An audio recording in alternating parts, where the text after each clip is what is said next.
तीसरे स्कंद के 7वें अध्याय के 39 से लेकर 42 श्लोक को आज पढ़ने का प्रयास करेंगे। तो 38 में देखिए क्या बोला था। पुरुषस्य च संस्थानम स्वरूपम वा परस्य च ज्ञानम च नैगमम यत्तद् गुरु शिष्य प्रयोजनम। विदुर जी ने मैत्रेय मुनि से कहा, पुरुषस्य अर्थात उपासकस्य, जो उपासक जीव है उसका सम्यक स्थान मतलब सम्यक कहाँ बैठना है। जैसे कि भाई टीचर का एक स्थान होता है, स्टूडेंट का एक स्थान होता है, ड्राइवर ट्रेन के ड्राइवर का स्थान होता है ना, और एक यात्री का स्थान होता है। उस बड़ा अच्छी स्थिति, स्थान मतलब स्थिति। पत्नी का स्थान है और पति का स्थान है। तो सम स्थान मतलब उसकी वास्तविक स्वरूप क्या है। बहुत बड़ी बात है। यानी कि क्या वो भगवान बन सकता है? नहीं, भगवान कभी नहीं बन सकता। क्या वो भगवान का सेवक बन सकता है? वो है। उसे करना से शुरू करना है। बहुत अच्छी बात है यहाँ पे बताई। स्वरूपम वा परस्य च, परस्य अर्थात परमेश्वर का स्वरूप बताइए, और वा मतलब दोनों में ऐक्य क्या है, दोनों में समानता क्या है। देखिए बड़ी इंटरेस्टिंग बात है। हम लोग अपने देह से अपना ऐक्य मानते हैं कि मैं देह हूं, इसलिए देह की ही सेवा करते हैं। कैच किया? जबरदस्त बात है। जब भी हम कहते हैं, या पता नहीं आप लोग कहते हो कि नहीं कहते, मैं जो सोचता हूं कि इंद्रिय तृप्ति त्यागना मुश्किल है, उसका कारण क्या है? देह से ऐक्य भावना। हमारा स्कूटर गंदा ही पड़ा रहता है, उसको बस इतना रहता है कि वहां से लेके इधर ले आए और उसमें हवा भरी रहे और उसमें चार्ज रहे। उससे अधिक मैं अपने स्कूटर के बारे में बिल्कुल नहीं सोचता। तभी सोचता हूं जब वो बस यहाँ क्लास के लिए आना होता है। ऐसे देह के बारे में सोचते हैं क्या? तो क्यों? क्योंकि हम लोग नहीं सोचते ऐसा, क्योंकि मैं अपनी बात कर रहा हूं, तो हम लोग ऐक्ट किए हुए हैं एकदम। तो जब ये भावना हो जाएगी कि मैं कृष्ण से बिल्कुल, मैं कृष्ण से अभिन्न मतलब गुणात्मक रूप से बिल्कुल भगवान के समान हूं, मैं देह नहीं हूं, तो केवल कृष्ण की ही सेवा करेंगे। Is it not? बड़ा इंपॉर्टेंट है ये बात समझना। नहीं तो लोगों को लगता है कि नहीं, उसकी व्याख्या मैं नहीं कर रहा हूं, लेकिन डाउट रहता है कि कृष्ण हमारी रक्षा करेंगे कि नहीं। अपने बाप पे विश्वास है ना कि खिलाएगा, चाहे बाप शराब पीने वाला हो। लेकिन व्यक्ति सोचता है ना कि बाप जीवन भर खिलाएगा, जब तक जिंदा रहेगा तब तक खिलाएगा, है ना। काटिए मेरी बात को। पति हो सकता हो कि 1 नंबर का मवाली हो, लेकिन रोटी तो देगा। तो ऐसा करके विश्वास कर लेते हैं, और भगवान पे विश्वास नहीं होता। भगवान कैसे रक्षा करेंगे? देखिए गर्भ में तो सब बचाते हैं सबको, हमको पता नहीं गर्भ के बाहर बचाएंगे कि नहीं बचाएंगे। ऐसे करके बड़ी हजार तरह के टंटे लगे रहते हैं दिमाग में। तो ये ऐक्य भावना नहीं हो रही कि मैं कृष्ण का हूं। ये भगवान के नाम उच्चारण से उत्पन्न होता है। चलिए, ये पूछा। उसके बाद कह रहे हैं ज्ञानम च नैगमम यत्तद्। नैगम मतलब निगम, निगम मतलब नैगम मतलब निगम का, अर्थात वेद का। वेद का वह ज्ञान बताइए जिसके लिए गुरु शिष्य का प्रयोजन होता है। मतलब गुरु और शिष्य काहे के लिए किए जाते हैं? उस ज्ञान को बताइए जो कि उपनिषद में बताया जाता है, मतलब कि भक्ति का ज्ञान। और उसके लिए गुरु शिष्य का प्रयोजन क्या है, काहे के लिए गुरु स्वीकार करना चाहिए। तो अब इससे लिंक पकड़िए। तो कहे, मान लीजिए मैत्रेय कहें कि तुम अपने गुरु खुद बनो। जैसे जगत में लोग कहते हैं, एक फिलोसफर है, कहते हैं तुमको किसी गुरु की जरूरत नहीं है। आप जानते हैं कल्याण प्रभु ऐसे व्यक्ति को? आप तो जानते हैं, उसी क्षेत्र से है। तुमको किसी गुरु की जरूरत नहीं है। प्रियम, इसमें गलती क्या है? मैं आपको बोल रहा हूं, देखिए आपको कोई गुरु की जरूरत नहीं है। तो उसमें इस सेंटेंस में गलती क्या है? कुछ पकड़ पाने गलती नहीं? आप बताइए कल्याण प्रभु, माइक पे बताइए। तो इसमें हम आपकी बात क्यों सुनेंगे? हाँ, अब आप अगर आप मेरी बात मान रहे हैं तो आप मेरे शिष्य हो गए कि नहीं? है ना महावीर प्रभु? कोई गुरु की जरूरत नहीं है ना? वो तो कह रहे ना। तो आप हमारी बात मान गए तो आप हमारे शिष्य हो गए कि नहीं हुए? जिसकी बात मानो आपका गुरु। तो अब ऐसा लोग कहते हैं। और बहुत महत्वपूर्ण बात है कि कोई व्यक्ति यह सोचे कि उसे वेद का ज्ञान या भक्ति का ज्ञान बिना गुरु के हो जाएगा, तो यह संभव ही नहीं है। वह इस बात को इस 39 श्लोक में कहते हैं, जब हम पढ़ने वाले हैं। बहुत अच्छा श्लोक है। मतलब मान लो मैत्रेय मुनि कहे, अरे तुम खुद ही जान लो, तो कहते हैं नहीं नहीं नहीं, ऐसा नहीं हो सकता। आपके बिना गुरु के बताए कोई व्यक्ति भक्ति का ज्ञान स्वीकार करने के बाद छोड़िए, उसे पता ही नहीं चलेगा। He doesn't know, he can not know. माया मुग्ध जीव नहीं स्वतः कृष्ण ज्ञान। यहाँ भी स्वतः शब्द है इसमें। जीव कृपा कैला कृष्ण वेद पुराण। माया से मुग्ध जीव को स्वतः ज्ञान नहीं होता है। स्वतः ज्ञान किसका होता है? आहार का, निद्रा का, भय का और मैथुन का। लेकिन स्वतः ज्ञान भगवत संबंधी नहीं होता है। तो इसलिए आप बोलिए, यानी कि he is showing his helplessness, कि अगर आप नहीं बोलेंगे तो मेरे को नहीं समझ में आने वाला, क्योंकि किसी को भी अपने आप नहीं समझ में आने वाला. So let's chant this. निमित्तानि च तस्येह प्रोक्तान्य अनघसूरिभिः. निमित्तानि च तस्येह प्रोक्तानि अनघसूरिभिः. Very good very good. स्वतो ज्ञानं कुतः पुंसां भक्तिर्वैराग्यमेव वा. स्वतो ज्ञानं कुतः पुंसां भक्तिर्वैराग्यम एव वा. वाओ, आज आप, this is amazing. So Kalyan Prabhu has done it. एक बार फिर प्रयास करते, देखते हैं पास होते कि नहीं. निमित्तानि च तस्येह प्रोक्तान्य नघसूरिभिः. निमित्तानि च तस्येह प्रोक्तानि अनघसूरिभिः. आपने ये देखा कल्याण प्रभु कि आप संस्कृत नहीं पढ़े हैं, लेकिन सुन करके बोल रहे हैं, और यही ज्ञान के ट्रांसफर की तरीका है. This is how, अब मैं अभी बंगला में कुछ बोलेंगे तो मैं बंगला में बोल सकता हूँ, सुन करके ही भाषा आती है. चलिए, बहुत अच्छा बोला आपने. स्वतो ज्ञानं कुतः पुंसां भक्तिर्वैराग्यमेव वा. स्वतो ज्ञानं कुतः पुंसां भक्तिर्वैराग्यम एव वा. Very good. ये क्या हुआ? Okay, yes.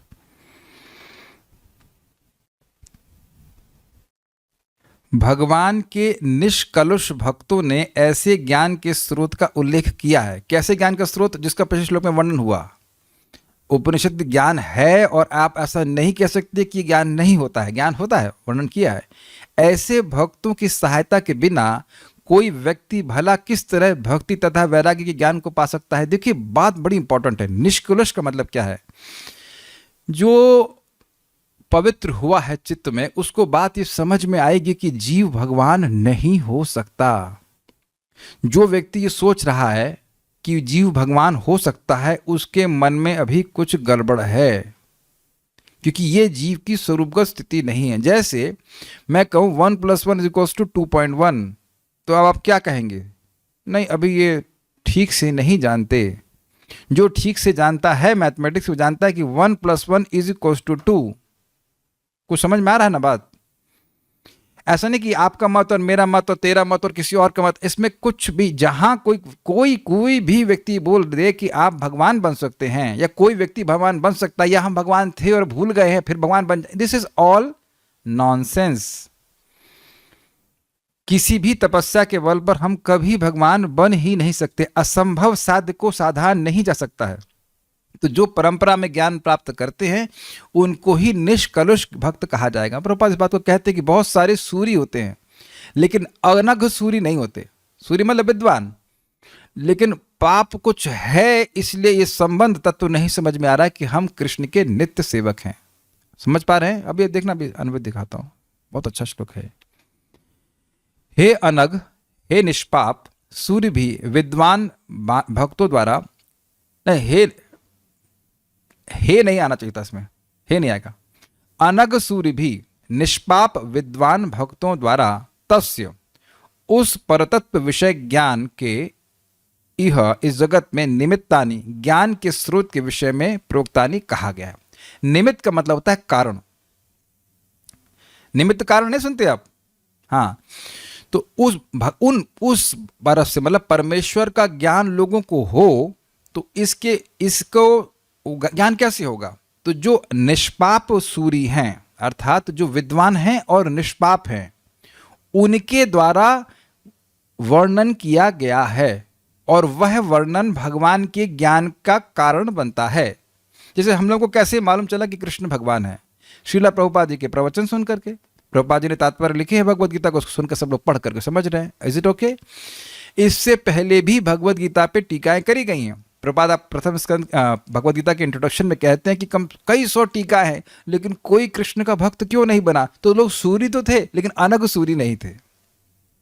अनघ सूरी का मतलब हुआ निष्पाप सूरी. सूरी मतलब विद्वान. तो जिसके मन में अभी पाप विद्यमान है, वह भगवान श्री कृष्ण को भगवान स्वीकार नहीं करेगा. श्रीमान मुकुंद दत्त प्रभु श्रीला प्रभुपाद जी के शिष्य अपने पिछले प्रवचन में कह रहे थे कि भक्ति में आने से पहले भी भगवद गीता के बहुत सारे संस्करण को पढ़े, और उस समय वह सोच रहे थे कि वो उनको समझ रहे हैं. लेकिन जब प्रभुपाद जी की भगवद गीता पढ़े, तब समझे कि भगवद गीता तो बिल्कुल नहीं समझे थे वो. समझ में आया आपको बात? अच्छा, ये अर्थ है इसका। तो जो बोल रहा है उसको खुद को ही नहीं पता कि इसका अर्थ क्या है। तो आप इस बात को समझ लेंगे वहां से, भगवद गीता के 7वें अध्याय से, नमाम दुष्कीर्तनो मूढ़ा प्रपद्यन्ते निराधमा माया अपहृत ज्ञाना आसुरम भावम आश्रितः। ये जो असुर भाव है, इस कारण से व्यक्ति भगवान श्री कृष्ण की शरणागत नहीं होता। तो कृष्ण को भगवान कहना ये तो सही है, लेकिन मैं भगवान हूं यह कहना बिल्कुल गलत बात है। फिर अगर हमने कहा कि हम भी भगवान हैं, तो फिर भगवान कृष्ण भगवान नहीं है, कृष्ण ही भगवान है। कृष्णस्तु भगवान स्वयं, जीवात्मा भगवान नहीं है। ये बात आप, अब आप सोचेंगे ये बात बार बार क्यों कहते हैं। इतना कुछ सुनने के बाद भी लोग कहीं कुछ सुन लेते हैं या किसी के प्रभाव को देख करके उधर भ्रमित हो जाते हैं, और वह यह भी नहीं देखते कि वो बोल क्या रहा है। इसीलिए प्रभुपाद इस बात को बार बार कहते हैं।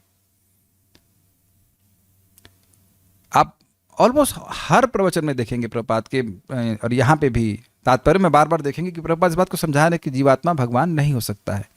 तो भगवान के ज्ञान के निमित्त, अर्थात भगवान के ज्ञान को समझाने के लिए जो अनग सूरी हैं, उनके द्वारा इस जगत में कहा गया। ऐसा नहीं कह सकते कि भाई अब तुम्हारा जो मन में आए उसको तुम भगवान मान लो, नहीं। हमको अनग सूरियों से सुनना होगा। जैसे इस समय हम लोग विदुर जी से सुन रहे हैं, फिर मैत्री से सुनेंगे, सुखदेव गोस्वामी सुन रहे हैं, परीक्षित महाराज सुन रहे हैं, प्रभुपाद से सुन रहे हैं। ये है अनग सूरी भी। क्लियर समझ में आ रहा है? ओके। कहा गया है तथा पुंसाम ज्ञानम भक्ति वैराग्यम एव च स्वतः कुतः। बिल्कुल स्पष्ट है। सदगुरु मतलब वैष्णव गुरु के अनुगत्य के बिना जीव को भक्ति, विषय, ज्ञान एवं वैराग स्वाभाविक ही किस प्रकार हो सकता है? समझ में आया? स्वतः मतलब अपने से। जब तक जीव भगवान के बारे में प्रामाणिक भक्तों से नहीं सुनता है, उसको इस जगत से वैराग्य क्यों नहीं हो सकता है? क्योंकि उसको हमेशा यही भावना बनी रहेगी, मैं देह हूं। अरे सुनने के बाद तो इतना मुश्किल होता है छोड़ना, और ना सुने तो कैसे छोड़ देगा? जरा बताइए। जितने भी झगड़े चल रहे हैं उसका मूल कारण यही है कि मैं देह मानता हूं अपने आप को। तो एकदम समझ लीजिए। एक बार एक डिवोटी हैं और उनकी माता जी भी आई थी। बड़े इनोसेंटली कहती हैं, गुरु के बिना मुक्ति तो नहीं हो सकती है, गुरु तो स्वीकार करना चाहिए। हमने कहा भाई बात तो आप बिल्कुल सही कह रहे हो, लेकिन गुरु स्वीकार करके करना क्या चाहिए ये भी तो सोचना चाहिए ना। ये एक बहुत बड़ी प्रॉब्लम है। परम पूज्य भक्ति विज्ञान महाराज इस बात को समझा रहे थे कि वो कोई सोचते हैं लोग कि हमारे गुरु अगर परमहंस वैष्णव होंगे, मतलब दीक्षा गुरु, तो हम सब बिल्कुल परफेक्ट हो गए। ये गलत नहीं है। ये गलत नहीं बात बोली जा रही है कि गुरु उत्तम अधिकारी है तो आपको लाभ बहुत होगा, लेकिन लाभ होगा कैसे? लाभ होगा श्रवण करने से। ये बात लोग भूल जाते हैं। आप प्रैक्टिकल देखो, आप किसी को भी किसी तरह से भी गुरु मानते हैं तो क्या उससे सुने नहीं हैं? जरा विचार कीजिए आप। किसी ने योगा सिखाया हो, किसी ने खाना सिखाया हो, खाना बनाना इत्यादि इत्यादि, पहले इस पर विचार कीजिए। कोई विरोध हो तो देखिए, I think chat is open, आप विरोध प्रस्तुत कर सकते हैं। कुछ भी सीखे हैं प्रमाण कृष्ण प्रभु, अपने पीएचडी के गाइड से कुछ सुने नहीं आप?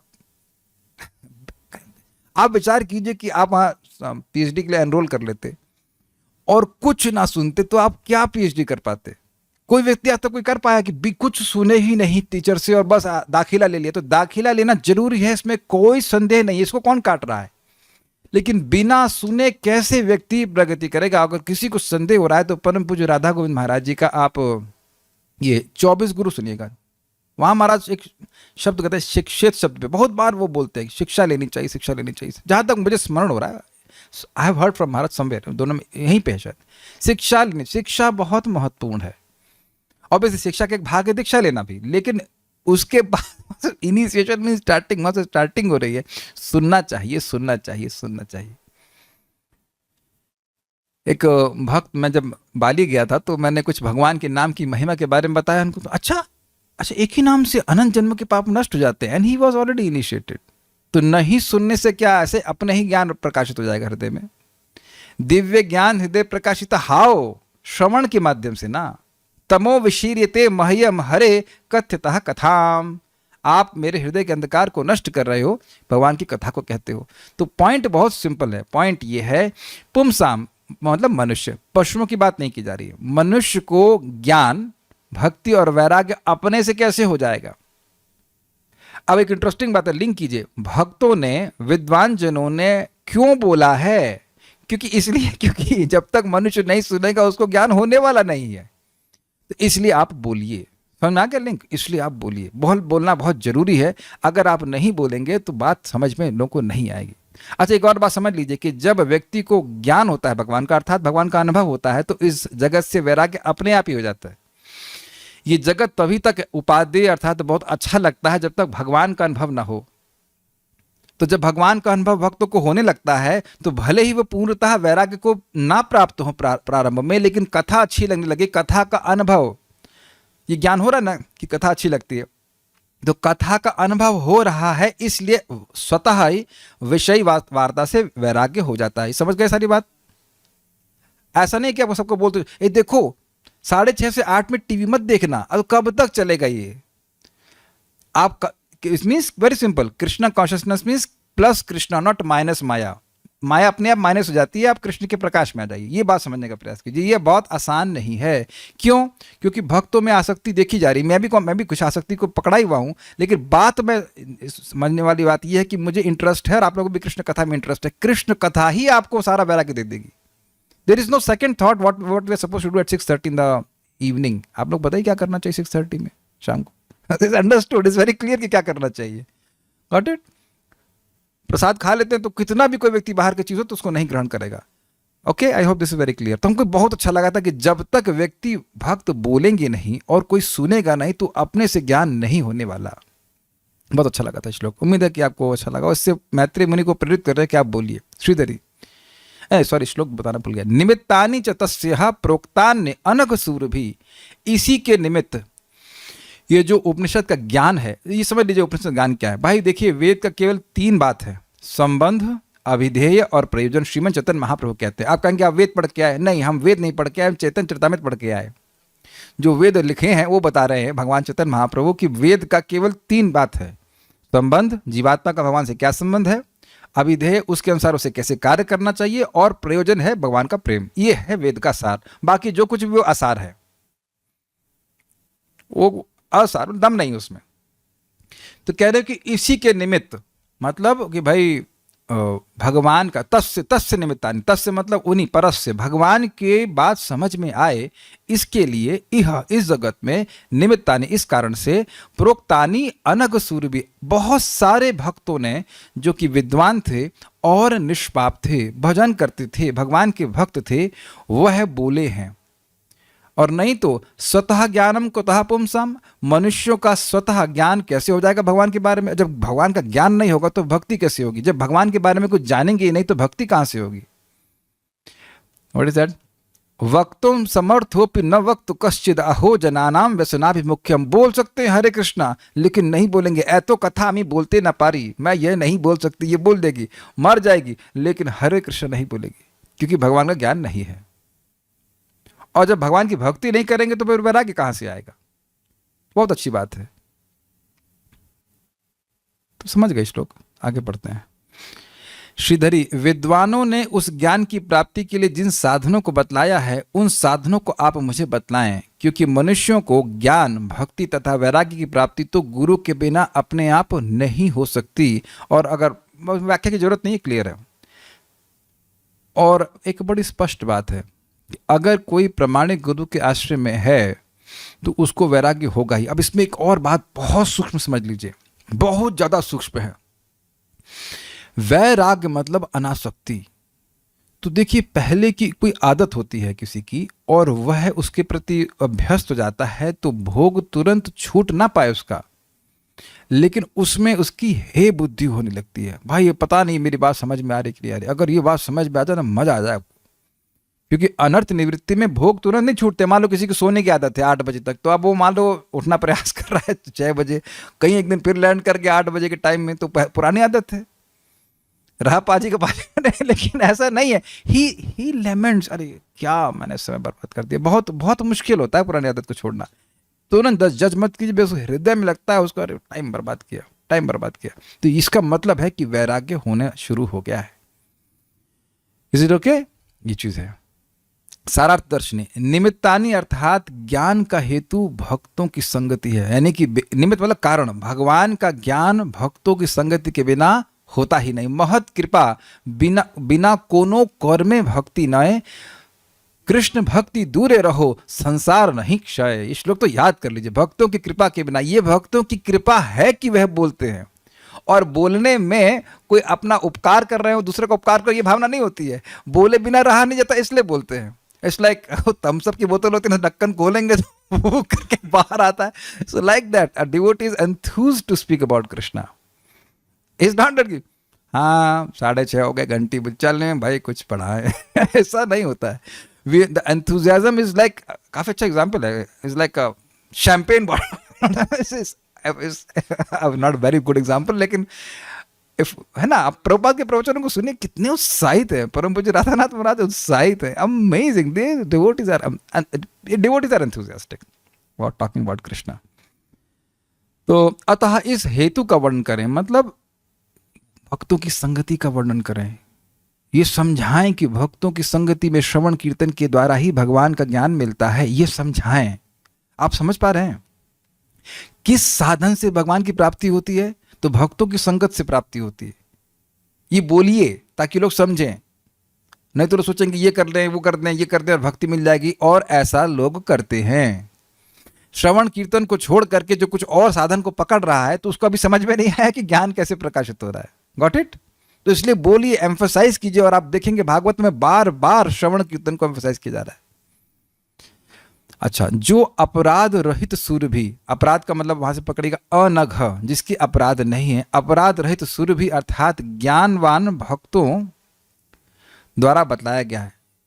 यह श्लोक इस बात पर बल देता है कि गुरु के बिना ज्ञान असंभव है। अब थोड़ा समझिए ये अनघ शब्द का अर्थ क्या है। देखिए, जब व्यक्ति भजन करता है तो उसका हृदय शुद्ध होता जाता है। जितना हृदय शुद्ध होता जाता है उतना ही उसको भगवत अनुभव बढ़ता जाता है, और उतना ही वह शास्त्र को ठीक से समझ पाएगा या समझ पाएगी, और उतना ही वह ठीक से वर्णन कर पाएगा। Do you all agree with this? जब हमें बात खुद ठीक से समझ में आएगी तब ना दूसरे को समझाएंगे। जब खुद ही नहीं समझ में आएगा तो कैसे समझाएंगे? आपने देखा होगा कभी कभी प्रवचन में मैं कह देता हूं, भाई ये हमको श्लोक ठीक से समझ में नहीं आ रहा, इतनी बात समझ में आ रही, इतना बोल दे रहा हूं। जब मुझे ही समझ में नहीं आ रहा है तो मैं आपको कैसे समझाऊंगा बताइए? At least at this level of consciousness, इस चेतना के स्तर पर मैं इतना समझ पा रहा हूं, इतना बता पा रहा हूं। I have this very clear. तो मन में अगर पाप विद्यमान है तो व्यक्ति भगवान को नहीं ठीक से समझ पाएगा। तो ये बात बहुत महत्वपूर्ण है। ये अनघ शब्द से बोल रहा है। देखिए, आप लोग को बड़ा आश्चर्य करेंगे, लेकिन जब आप नाम जब अच्छे से करते हैं तो नाम की महिमा सीधे हृदय में प्रकाशित होती है। शास्त्र में तो आप सुन रहे हैं, लेकिन खुद भी अनुभव करते हैं। तो जो लोग नाम जाप कर रहे हैं उनके प्रति श्रद्धा होगी। और अगर व्यक्ति नाम अपराध रहित ही करता रहता है और अपराधों से बचने का प्रयास नहीं करता है, तो उसके हृदय में एक इल्यूजन क्रिएट हो जाता है, और वह नाम जाप करने वालों को सम्मान नहीं करता। दिस इज गुड कि हम लोग प्रयास करें कि अपराध रहित होकर के नाम जप करें, तो हमारा हृदय शुद्ध होता जाएगा, और जैसे जैसे हृदय शुद्ध होगा उतनी बात समझ और अधिक नाम की महिमा समझ में आएगी। इसको श्रीमन चैतन्य महाप्रभु के उदाहरण से हम समझ सकते हैं। महाप्रभु की कृपा से सार्वभौम भट्टाचार्य, जो महान शास्त्र के विद्वान थे, उनके हृदय में भगवान नाम उच्चारण करने की और उसके डिस्ट्रीब्यूशन की महिमा प्रकाशित हुई। कुछ ग्रहण कर रहे हैं? How important it is to chant Hare Krishna and to distribute Hare Krishna, जो कि ऐसे शास्त्रज्ञ थे जो सन्यासियों को, गृहस्थ होते हुए वह सन्यासियों को प्रवचन करते थे। उनके हृदय में श्रीमन चैतन्य महाप्रभु की कृपा से नाम की महिमा प्रकाशित हुई। आई hope this is very clear. तो कुछ पाप था उनके हृदय में, एटलीस्ट उस लीला के अनुसार, जिस कारण से वह भगवान को निराकार रूप में स्वीकार कर रहे थे। तो महाप्रभु की कृपा से वह ज्ञान नष्ट हुआ। ऐसे ही प्रकाशानंद सरस्वती भी, वो चैतन्य बोल रहे थे, लेकिन कृष्ण मुख से नहीं निकल रहा था। और वहां प्रभुपाद तात्पर्य में कहते हैं कि यद्यपि वह कृष्ण बोलेंगे भी, तो भी वह समझ नहीं सकेंगे कि ये नाम साक्षात भगवान है। तो ये सारी चीजें भगवान स्वयं प्रकट करते हैं, ये बात है। तात्पर्य, ऐसे अनेक अनुभवहीन व्यक्ति हैं जो गुरु की सहायता के बिना आत्म साक्षात्कार के होने की बात कहते हैं। ये मैंने भी बताया था ना कि तुम्हें किसी गुरु की कोई जरूरत नहीं है, तुम अपने आप आत्म साक्षात्कार कर लो, इत्यादि ऐसी बातें कहते हैं।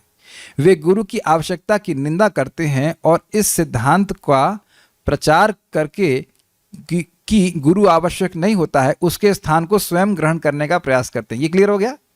किसी को गुरु स्वीकार करने की जरूरत नहीं है तो यही गुरु बन गए। समझ आ गया? गुरु घंटाल। किंतु श्रीमद् भागवत इस दृष्टिकोण को मान्यता नहीं देता। अगर कोई भी व्यक्ति बोल रहा है और ये कहता है कि ये मेरा मत है, तो बस उसी दिन से आप उनको गुरु मत स्वीकार करिए। This is my opinion. What is the value of your opinion? Do you know your self? First question is this. तो आप कहेंगे, मतलब मुझसे कोई पूछे do you know your self, भाई मैं बिल्कुल नहीं जानता, इसीलिए हम अपनी बात बिल्कुल नहीं कहते हैं। प्रभुपाद कहते हैं बड़े नम्रता में, I am fool number 1 and that's how we should accept, कि हम एक नंबर के बेवकूफ़ हैं और यही हमारी बुद्धिमत्ता है कि हम अपनी बात कुछ नहीं कहेंगे। हम गीता के सर पे नहीं, गीता पे हाथ रखकर बोलते हैं जो बोलेंगे गीता से बोलेंगे, उसके अलावा और कुछ नहीं बोलेंगे, कि जो बोलेंगे वो झूठ ही बोलेंगे, वो गलत ही बोलेंगे। Very interesting. तो जब भी किसी बात को समझना हो तो श्रीमद् भागवतम प्रमाण ममलम, श्रीमद् भागवतम को आप रख लीजिए कि भाई ये क्या कहती है, इस संबंध में श्रीमद् भागवतम का क्या मत है, बस वो ठीक है। महान दिव्य विद्वान, एक मिनट रुक जाइए, मैं इसको समझिए। अन्य पुराण का भी उदाहरण देंगे कि वहां यह कहा गया है, वहां वह कहा गया, तो समझिए कि वो पुराण धोखा देने के लिए लिखा गया है। क्यों? कोई तमोगुणी है, कोई रजोगुणी है, कोई इस तरह से अपने को देह मान रहा, तो उसकी चित्त को देख करके बात बोली जा रही है। लेकिन श्रीमद् भागवतम में हर प्रकार की धोखेबाजी के धर्म को बाहर कर दिया गया, तो इसलिए श्रीमद् भागवतम हमको धोखा देगा ही नहीं। Is it okay? इसीलिए अमल पुराण कहा गया। श्रीमद् भागवतम प्रमाण अमलम, अमल प्रमाण है। इसके बाद व्यास देव जी को कुछ लिखने की कोई जरूरत नहीं महसूस हुई। He was fully satisfied. तो आप और हमको कभी भी धर्म के संबंध में भाई ये क्या ये करना चाहिए कि नहीं करना चाहिए, श्रीमद् भागवतम में क्या लिखा है, हाँ बिल्कुल है, हाँ तो ये सही है। Guru has to speak from Shrimad Bhagavatam, Bhagavad Gita Bhagavatam.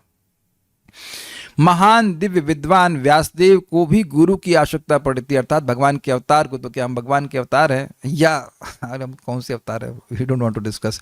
और उन्होंने अपने गुरु नारद के आदेश के अनुसार ही इस महान ग्रंथ श्रीमद् भागवत की रचना की। श्री, ये पता ही होगा, प्रथम स्कंद में वो सोच रहे थे कि मैं संतुष्ट क्यों नहीं हूं, तो उन्हें काउंसिल लिया क्या, नारद जी स्वयं आ गए और पूछे आप सुख से तो है ना, ठीक है ना, संतुष्ट है? तो कहते हैं नहीं मैं संतुष्ट नहीं हूँ, सब कुछ लिख दिया, संतुष्ट नहीं हूँ। तो फिर बोले कि आपने भगवान की महिमा का वर्णन नहीं किया, इसलिए आप संतुष्ट नहीं है। श्री चैतन्य महाप्रभु ने भी, जो कि स्वयं भगवान कृष्ण हैं, गुरु स्वीकार किया। तब एक प्रश्न होगा कि उन्हें तो केवल दीक्षा गुरु ही स्वीकार किया, श्री क्या नाम है उनका, ईश्वरपुरी पाद को? नोप, नहीं। ईश्वरपुरी उनको शिक्षा भी देते हैं। महाप्रभु जाते हैं, बोलते हैं ईश्वरपुरी पाद को, कीबा मित्र मंत्र दिला गोसाई, कीबा तार बल, जपीते जपीते मोई होइला पागल। हे गोसाई, आपने कैसा मंत्र दे दिया, मैं जपते जपते पागल हो गया हूँ। तो उनको आगे वो बताते हैं, वो भागवत का ही श्लोक कोट करते हैं, एवं व्रता स्वप्रिय नाम कीर्तक, कहते हैं भालो हैला, बहुत अच्छा हुआ इस प्रकार से। और कहते हैं श्रीमद् भागवतम का सार है कि नाम उच्चारण करते करते व्यक्ति भगवान का प्रेमी हो जाए। ईश्वरपुरी पाद ने एक ग्रंथ भी लिखा है, मैं भूल रहा हूँ नाम क्या था, कृष्ण लीलामृत या कृष्ण कथामृत, मैं भूल रहा हूँ नाम, लेकिन वो लिखे और महाप्रभु को बोले कि इसके आप एडिटिंग कीजिए। और जो एडिटिंग किए तो अरे नहीं, आप जो लिखे, आप शुद्ध भक्त जो लिखे सही लिखे होंगे। तो उसके बाद वो कुछ नहीं कहा, आप फिर भी आप कुछ एडिटिंग कीजिए। तो महाप्रभु ने जब देखा उसको, महाप्रभु मतलब निमाई पंडित, तो वो उसको कुछ एडिटिंग किए, तो गुरु जी के पास जाके बोले ये इसमें थोड़ी त्रुटि है। तो कहते नहीं ये सही है, और प्रमाणित कर दिए, भगवान को गुरु जी से प्रमाणित कर दिया कि मैं सही हूँ, तुम गलत हो। भगवान ने स्वीकार किया। सी, तो ये ना सोच लीजिएगा कि भगवान तो खाली बस ऐसे बनाने के लिए ईश्वरपुरी पाद को बस ऐसे बना लिया ना, not like that. Both are needed. यहां तक कि भगवान कृष्ण ने भी प्रबुद्ध होने के लिए सांदीपनि मुनि को अपना गुरु बनाया, और वहां तो शिक्षा ग्रहण करे ही ना। यस, संसार के सारे आचार्यों तथा संतों के गुरु थे, और अगर किसी संत को गुरु नहीं है और वो परंपरा में नहीं है, तो give respect from distance. Still don't offend, but give respect from distance, don't offend. देखिए, किसी के मत को हम स्वीकार नहीं कर रहे हैं, इसका मतलब ये नहीं कि हम उसके प्रति अपराध करेंगे। That has to be very careful. निंदा नहीं कर रहे हैं, ना ही अपराध कर रहे हैं, but we give respect from distance. भाई we cannot accept those teachings because Bhagavatam से नहीं, परंपरा से नहीं। भगवत गीता में अर्जुन ने श्री कृष्ण को अपना गुरु स्वीकार किया। शिष्यस्तेहम शाधि माम त्वाम प्रपन्नम, मैं आपका शिष्य हूं, मुझे साधिए। शाधि मतलब सीधा कीजिए दिमाग खराब हो रहा हो, सीधा कीजिए। यद्यपि ऐसी औपचारिक घोषणा की आवश्यकता नहीं थी, अर्थात भगवान को वह शिष्य न भी बनते फिर भी भगवान बताते, लेकिन फिर भी वह स्वीकार के गुरु के रूप में। अतः सभी प्रकार से गुरु स्वीकार करने की आवश्यकता के विषय में कोई संदेह नहीं रह जाता। एकमात्र शर्त है कि गुरु प्रामाणिक हो, अर्थात गुरु को परंपरा प्रणाली की उचित श्रृंखला से आया हुआ होना चाहिए। अब इसका क्या मतलब है? परंपरा केवल 4 हैं, रुद्र संप्रदाय, श्री संप्रदाय, ब्रह्म संप्रदाय और कुमार संप्रदाय। इसके अलावा कोई और संप्रदाय नहीं है। ये पद्म पुराण में वर्णन है, भक्तों ने इस प्रकार से बताया गया है। इसके अलावा आप जो भी परंपरा में स्वीकार करेंगे ज्ञान, तो उसमें कुछ ना कुछ त्रुटि, सब कुछ गलत नहीं होगा लेकिन सब कुछ सही नहीं होगा। Is it clear? कुछ क्लियर हो रहा है? सब कुछ गलत नहीं होगा लेकिन सब कुछ सही भी नहीं होगा। तो प्रश्न होगा, तो क्या मायावादी निराकारवादी भी सम्माननीय है? जी हाँ, सम्माननीय इसलिए हैं क्योंकि वह मायावाद के लिए नहीं, जो सन्यास लिया है उसने स्पर्श सुख को त्यागा है, इसलिए सम्माननीय है। Is that okay? क्योंकि सन्यास आश्रम में है इसलिए सम्माननीय है, उसकी बात नहीं स्वीकार करनी है आपको। I hope it's very clear. ऐसे तो जीव मात्र का सम्मान करना चाहिए, लेकिन जो व्यक्ति भोगों को त्यागा है तो उस मात्रा में हमें सम्मान करना चाहिए। लेकिन अब ये नहीं कि वो मायावाद बोलना शुरू किया तो हम अब उसको स्वीकार कर लेंगे। ओके, ठीक है, तो ये बहुत अच्छी बात है।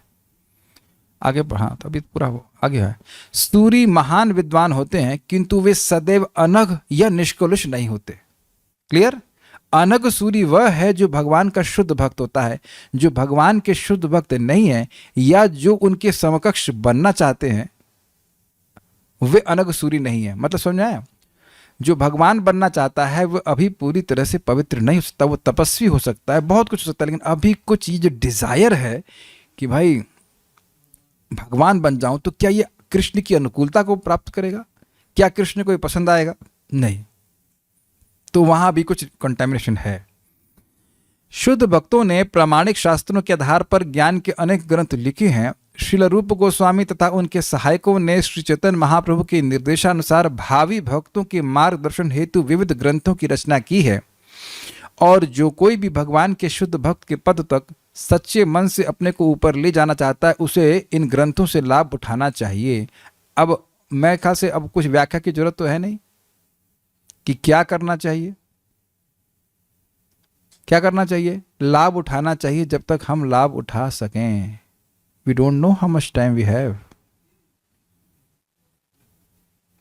We don't know how much time we have. बहुत सुंदरता से मुकुंद प्रभु कहते हैं, This is a very small window of opportunity. जैसे उनको एक उदाहरण दे रहा हूँ, एक गाड़ी वाला आया घर से कचरा निकाल, तो कभी कभी गाड़ी वाला इतना तेज जाता है कि आप बाहर नहीं निकलते हो तो घर में कचरा बाहर रह जाता है ना। वो थोड़ा समय के लिए आता है। आप लोग कैसा होता है क्या? इतना तेजी से जाता है, उसे बहुत जगह से कलेक्ट करना होता है, तो वो उतने में आप बाहर निकले, भाग निकल, अब अगले दिन डालिए। तो इसी प्रकार से लोग सोचता है आज नहीं भजन करेंगे, आज नहीं सुनेंगे, कल सुनेंगे, ऐसे करते करते पूरा जीवन बीत जाएगा और व्यक्ति सुनेगा ही नहीं। ओके, सो क्या जीव को भोगने की इच्छा उसके भगवान बनने की ही इच्छा है? बिल्कुल सही, बिल्कुल सही। और आप बहुत अच्छा आपने बोल दिया। आज मैं इसे विचार ही कर रहा था प्रभुपाद की बात पे कि हम लोग भोक्ता बनना चाहते हैं, मतलब एंजॉयर, और भोक्ता कौन है? कृष्ण। तो जैसे ही हम भोग की इच्छा करते हैं तो हम स्वामी बनना चाहते हैं। स्वामी कौन है? कृष्ण। तो अब व्यक्ति अगर स्वामी बनना चाहता है तो स्वाभाविक सी बात है कि व्यक्ति भगवान बनने के प्रयास करेगा। सिंपल सी बात है, ठीक है ना? ये बात है। एक मिनट ना, नेक्स्ट श्लोक मेरे पीछे बोलिए। एतान में पृच्छतः प्रश्नान हरे कर्म विवित्सया। बोलिए। एतान में पृच्छता प्रश्नान हरे कर्म विवित्सया। ब्रूहि में ज्ञस्य मित्रत्वाद अजया नष्ट चक्षुषः। ब्रूहि में ज्ञस्य मित्रत्वाद अजय नष्ट चक्षुषा एतान् मे पृच्छतः प्रश्नान् हरेः कर्म विवित्सया। एतान् मे पृच्छता प्रश्नान् हरे कर्म विवित्सया। ब्रूहि मे ज्ञस्य मित्रत्वाद् अजया नष्ट चक्षुषः। ब्रूहि मे ज्ञासमित्रद्वाद अजय नष्ट चक्षुषा। ओके। हे मुनि, मैंने आपके समक्ष इन सारे प्रश्नों को अर्थात पूर्ण पुरुषोत्तम भगवान हरि की लीलाओं को जानने के उद्देश्य से ही रखा है। आप सबों के मित्र हैं, अतएव कृपा करके उन सबों के लाभार्थ जिनकी दृष्टि नष्ट हो चुकी है उनका वर्णन करें। अन्वय। अजया, अजया मतलब अजा मतलब माया शक्ति, बहिरंगा शक्ति अविद्या द्वारा नष्ट चक्षुषः, जिसकी ज्ञान दृष्टि नष्ट हो गई है, मतलब हम सभी लोगों की। अज्ञस्य में मित्रत्वात्, ऐसे मुझ अज्ञ के प्रति बंधु भाव से हरे कर्म व्यवसाया, श्री हरि के चरित्र को जानने की इच्छा से प्रचुतः में इतान प्रश्नान, मेरे द्वारा आपके निकट किए इन सभी प्रश्नों का ब्रूहि अर्थात कृपा पूर्वक उत्तर प्रदान करें। देखिए बात बहुत सिंपल है कि उनका उद्देश्य केवल भगवान हरि की लीलाओं को जानना ही था। वो जो सारे प्रश्न उन्होंने किए थे जो अन्य वर्णाश्रम के बारे में, उसको केवल विरक्त होने के लिए वह प्रश्न किए थे। एतान में पृच्छतः प्रश्नान, ये सारे प्रश्न जो मैंने आपसे पूछे हैं, हरिः कर्म व्यवसाय, उसका उद्देश्य भगवान श्री हरि के कर्मों को जानने की ही इच्छा है। ब्रूहि, इसलिए बोलिए। क्यों बोलूं? कहते हैं मैं अज्ञस्य मित्रत्वात्, मुझ अज्ञ के प्रति मित्रता के गुण होने के कारण आप बोलिए। आप अज्ञ क्यों हैं? तो कहते हैं अजया नष्ट चक्षुषा, अजया अर्थात अविद्या के द्वारा मेरा चक्षु अर्थात ज्ञान, मेरा बोध, मेरे स्वरूप का बोध नष्ट हो गया है। क्लियर है? एक बड़ी सुंदर बात है कि आपने कई बार सुना है मैत्रेय किसके बेटे हैं? मित्रा देवी के बेटे हैं। तो यहाँ पे टीका में बड़ा सुंदर कहा कि इनको मित्र इसलिए नहीं कह रहे यहाँ पे कि ये मित्रा देवी के बेटे हैं, इसलिए कहते हैं क्योंकि ये सभी जीवों के मित्र हैं। सुहृद सर्वभूतानाम, बहुत अच्छा टीका था ये, अभी आप देखिएगा टीका में आया था, बहुत अच्छा लगा था ये को। सारा दर्शनी कितना सुंदर लिंक है। आप इतने प्रश्न क्यों किए? वो कोई, अरे इतने सारे प्रश्न किए। अच्छा ये बताओ कितने प्रश्न किए याद है अब तक? पूरा चैप्टर भर दिया आपने। ये क्या है भाई? आप बताओ, कोई व्यक्ति आपके पास आए, बोले आपका नाम क्या है, आपके पिताजी क्या करते हैं, आपने कहाँ तक पढ़ाई किया, दे तरह प्रश्न करें तो आप चिढ़ जाएंगे, भाई ये क्या है, इतने सारे प्रश्न काहे को करते हैं, है ना? तो मान लो ये कहें कि आप इतने प्रश्न क्यों करते हैं, तो कहते हैं कृपया भगवान हरि के कर्मों एवं उनकी परिचर्या आदि के विषय में जानने की इच्छा से ही पूछे गए इन प्रश्नों का उत्तर दें। मतलब टोटल प्रयोजन था भगवान हरि की लीला का श्रवण करना। ये देखिए मैं फिर रिपीट कर रहा हूँ, कृष्णांश प्रभु का प्रश्न था, शायद वो कल नहीं थे। प्रश्न यही था कि भाई जब वर्णाश्रम आदि से सुन चुके हैं पहली बातें, वो बोर हो चुके हैं, तो फिर काय को पूछ रहे हैं।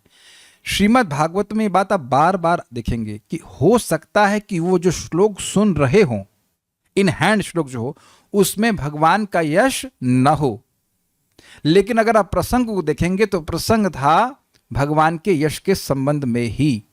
Is that clear? तो इनके ये नहीं तो ये प्रश्न कर ही नहीं सकते। उन्हें कौन से वर्णाश्रम का पालन करना है, विचार कीजिए।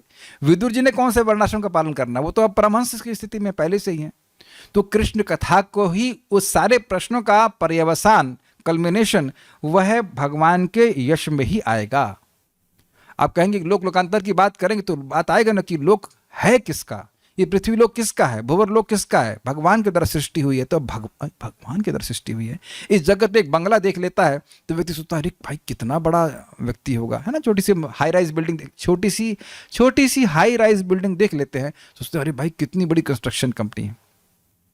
तो इस प्रकार से अगर कोई वर्णन करे कि पृथ्वी लोक में ये महिमा है और वहाँ की ये महिमा है, तो आप आश्चर्य करोगे ये इतना सामर्थ्य भगवान का। तो अगर वो वर्णन हो रहा है तो वह भी भगवान के यश का ही वर्णन है। तो कहने का आशय यह है कि ये सारे प्रश्न मैंने इसीलिए किए हैं ताकि मैं भगवान हरि के कर्मों को जानना चाहता हूँ। ये लीला है ना भगवान की कि ऐसी जगह सृष्टि की है जहाँ पे जामुन इतना बड़ा है कि वो फूट जाता है तो उससे रस की नदी बन जाती है और फिर उसी से आगे जाकर के सोना बन जाता है। Is it not interesting how Krishna creates? ये आएगा 5वें स्कंद में, ठीक है? क्योंकि जब इन सभी प्रश्नों का उत्तर प्राप्त हो जाएगा तो मैं अन्य सभी वस्तुओं से उदासीन होकर भगवान की सेवा में पूर्णतः एकाग्र हो जाऊंगा, तथा जब मेरा पूरा मन भगवान पर केंद्रित होगा तो मैं उन्हें प्राप्त कर सकता हूं। तो आप समझ गए ना, हरि की चर्चा क्यों सुनना चाहते हैं? हरि की महिमा सुनेगा और तोलेंगे को व्यक्ति, भाई भगवान की भक्ति करने से इतना लाभ है और इन सब चीज़ों से, वर्णाश्रम आदि की चीज़ों से इतना लाभ है, तो तोल के समझ लेगा कि भगवान की भक्ति करना श्रेष्ठ है। Got it? जैसे आपने सुना है ना श्लोक, वो जयति जयति नामानंद रूपम मुरारे, तो वहाँ तोला गया है, विरमित निज धर्म ध्यान पूजा यत्नम। विराम दे दिया, क्या? विरमित निज धर्म। भाई हमसे नहीं हो सकता धर्म, हमसे नहीं होता, ये गृहस्थ ब्रह्मचारी सन्यासी हमसे नहीं हो पाएगा। अच्छा, बड़े कष्ट है उसमें। विरमित निज धर्म, ध्यान करने में मन लगाओ, मन लगाना बड़ा कठिन है। और पूजा और नहाने का सिस्टम, नहाओ और बहुत सारी पवित्रता का देखना पड़ता है, वह भी नहीं। और पूजा और आदि मतलब योग अभ्यास, ये सब हमसे नहीं हो सकता है। हाँ, बहुत सारी चीज, उसका हम आध्यात्मिकता में प्रगति नहीं कर पाएंगे। और उधर तोल दिया कि भाई इधर तोलिए, तो क्या कृष्ण का नाम है वो कैसे भी आप जब कीजिए, किसी तरह कथम अपि सक्रदातम मुक्तिदम प्राणी नामयत, किसी प्रकार से अगर वो एक बार भी जीव बोलता है तो भगवान का नाम उसे मोक्ष प्रदान करता है। तो आप समझ गए ना। तो इनकी बात को रख करके इधर तोलते हैं, मतलब स्वधर्म आदि को तोल रहे हैं, और उधर आप भगवान के नाम की महिमा को तोल रहे हैं। तो अब व्यक्ति भगवान की नाम की महिमा को समझ करके और उधर उन सब चीज़ों को छोड़ देगा।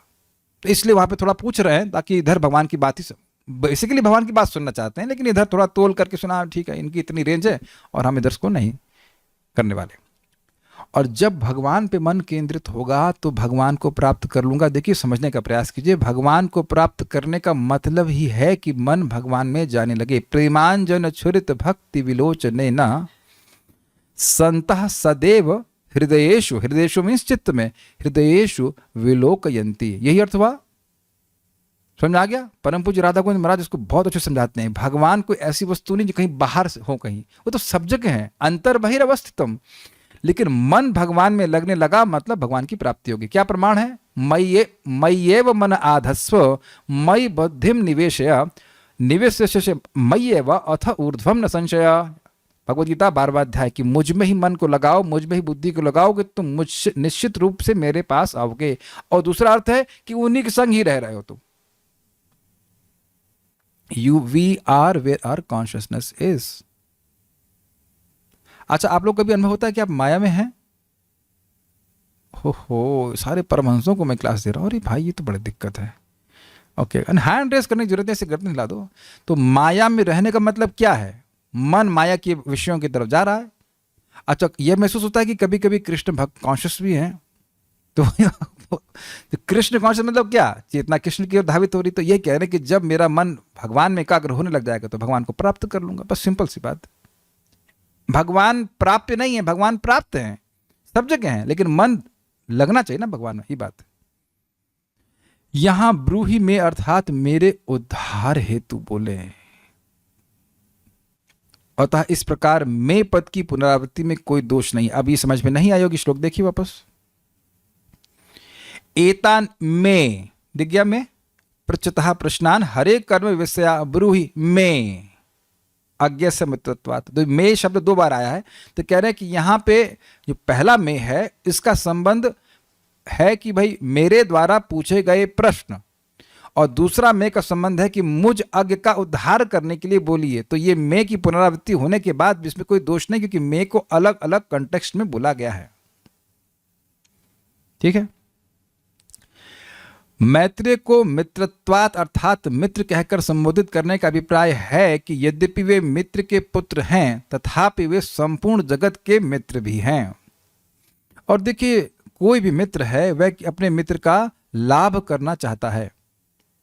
तो अब लाभ सबसे अधिक कैसे कर सकते हैं, उन्हें भगवान के बारे में बता करके। वो अभी अगले श्लोकों से भी और क्लियर हो जाएगा। तात्पर्य देखिए, विदुर ने भगवान की प्रेम भक्ति के सिद्धांतों को समझने के उद्देश्य से नाना प्रकार के प्रश्न पूछे। जैसा कि भगवद गीता में वर्णन हुआ है, भगवान की भक्ति अनन्य है और भक्त का मन अनिश्चितताओं की अनेक शाखाओं की ओर नहीं मुड़ता। ये समझ में आया? यह कर लूं, वह कर लूं, इससे मेरा कल्याण हो जाएगा, उससे मेरा कल्याण हो जाएगा, ऐसी अनिश्चितता नहीं रहती है। अगर है तो वो है अनर्थ निवृत्ति की स्टेज। अनर्थ निवृत्ति के बाद जो निष्ठा की स्थिति हो जाती है, उसमें उसका अर्थ है, उसको रखा गया निष्ठा मतलब विक्षेप अभावात, विक्षेप का अभाव। भक्ति कर लूं, आज सुबह से भक्ति कर रहे हैं, कुछ अब और कर लें, दैट इज कॉल्ड विक्षेप। समझ गए ना ऑप्शन। और कृष्ण की सेवा भी कर लें, और कृष्ण की सेवा क्यों नहीं करें, बिल्कुल करेंगे, लेकिन हमेशा नहीं करेंगे।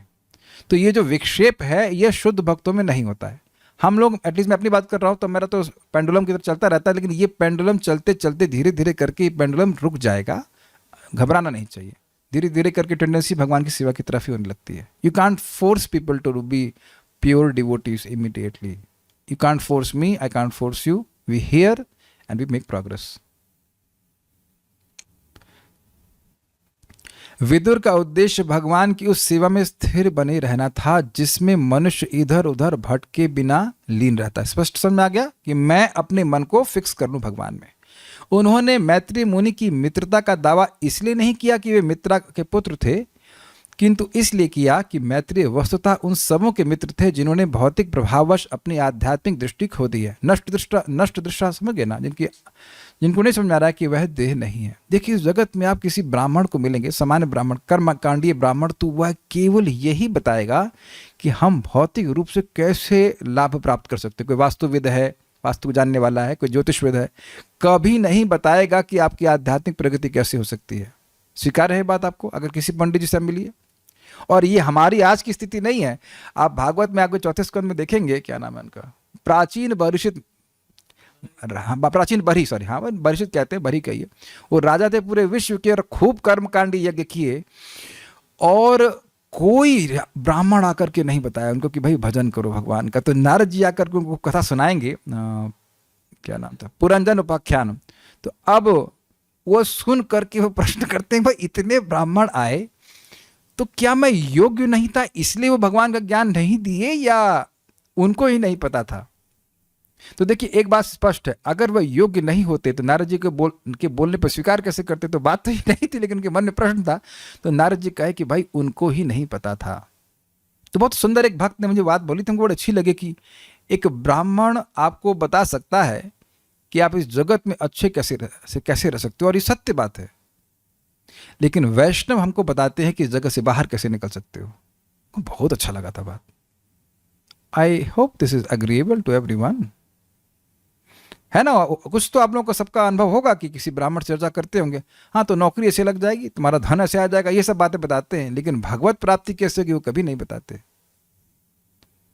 जबकि बताना चाहिए, लेकिन पता होगा तब ना बताएंगे। बल्कि एक भक्त गए थे भरतपुर में प्रचार करने के लिए। तो उस घर में वो लोग जप करते थे, उनका लड़का भी था, वो 35 साल का था, नौकरी कर रहा हो, जप करना शुरू किया उसने। तो वहां उस दिन एक ब्राह्मण भी आया, तो कहते अभी तुम्हारी उम्र थोड़ी ना है जो भजन करने की। So this can be there. This can be there even from Brahmanas.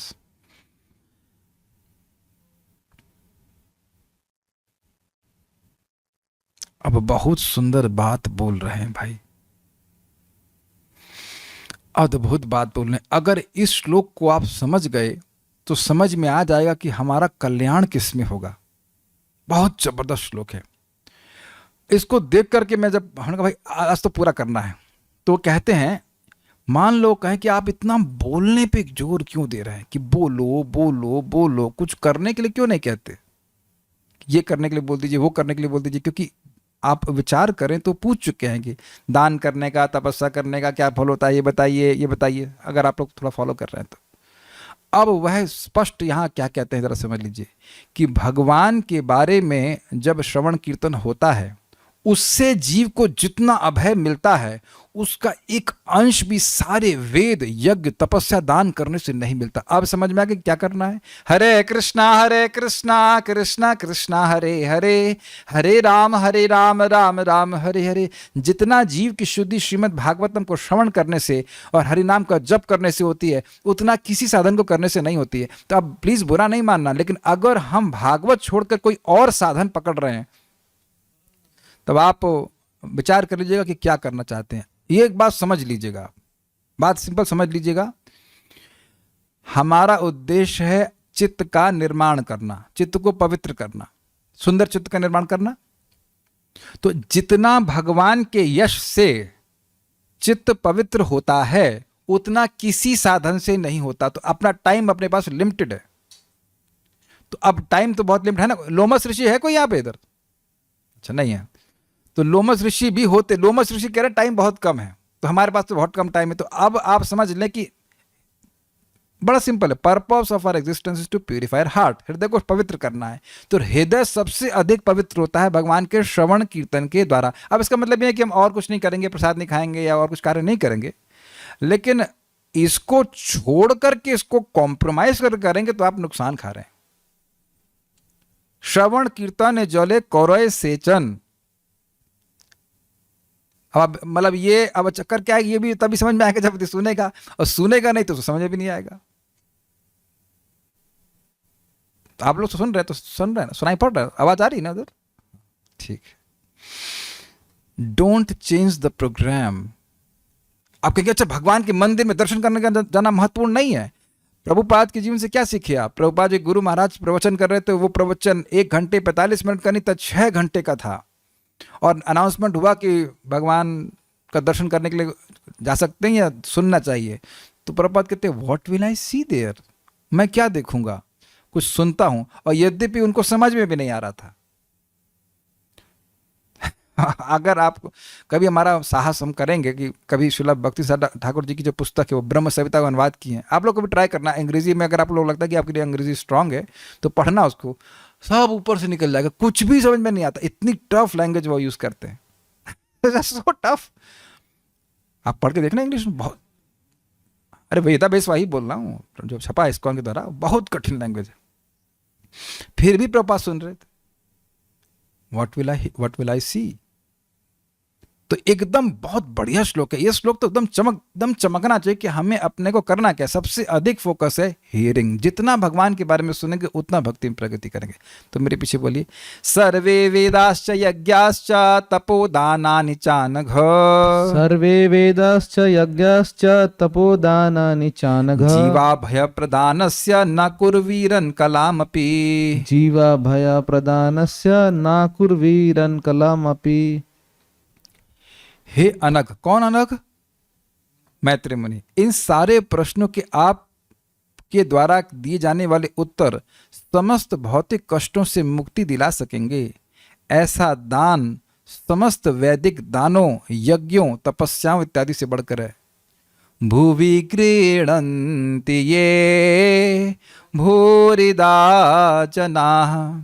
तो जो कृष्ण कथा का दान कर रहा है वह बहुत भूरिदा है, और जो उसको स्वीकार कर रहा है वह भी बहुत भूरिदा है। मतलब जो कथा सुन रहा है वह भी बड़ा दानी है, और जो कथा बोल रहा है वह भी बहुत बड़ा दानी है। किसकी नजरों में? गोपियों की नजरों में। गोपी भाव क्लब। अगर आप गोपियों के अनुगत्य में चलना चाहते हैं तो हमको श्रीमद् भागवतम को एक एक श्लोक करके पूरा एंड तक सुनना है, अगर जिंदा रहे तो। और वस्तुतः जिंदा तभी है जब भागवत सुन रहे। बाकी टाइम तो आयुर्हरति वै पुंसामुद्यनस्तंचयन्नसौ यच्छ्रवणते नीतम उत्तम श्लोक वार्तयः। हे अनघ, हे निष्पाप, क्योंकि अनघ सूर्यों के द्वारा भगवान का वर्णन हुआ है, सुना था कुछ देर पहले, और आप अनघ हैं। हे अनघ, हे निष्पाप जीव, देखिए तोड़िए उसको, जीव प्लस अभय प्रदानस्य, तो यानी जीव जीवा भय प्रदानस्य। तत्व ज्ञान के उपदेश द्वारा जीवों को अभय दान अर्थात भय की मूल अविद्या के नाश के सर्वे वेदाश्च यज्ञाश्च तपोदानानि च कलाम। कला मतलब एक अंश। एक अंश की भी तुलना समस्त वेदों के विभाजन, समस्त यज्ञों, तपस्याओं से अपि न कुर्वीरन नहीं की जा सकती। समझे? श्लोक देखिए, सर्वे वेदाश्च यज्ञाश्च, सारे वेद पढ़ ले, सारे प्रकार के यज्ञ कर ले, सब तपस्या कर ले और हर प्रकार का दान कर ले, लेकिन हे अनघ मतलब हे निष्पाप मैत्रेय मुनि, जीवों के अभय प्रदान करने में कलामपि न कुर्वीरन, जीवों को अभय प्रदान करने में जो उनका योगदान है वह भगवान के यश को सुनने के बराबर एक अंश भी नहीं है। श्लोक याद आ रहा है आपको? सुनो तो सही भाई, बोलने वाले समझ आ जाएगा। What is that? गोकोटि दानम ग्रहणे खगस्या प्रयाग गंगोदक कल्पवासः यज्ञायुतम मेरु सुवर्ण दानम गोविंद कीर्तेर्न समम शतांशहि।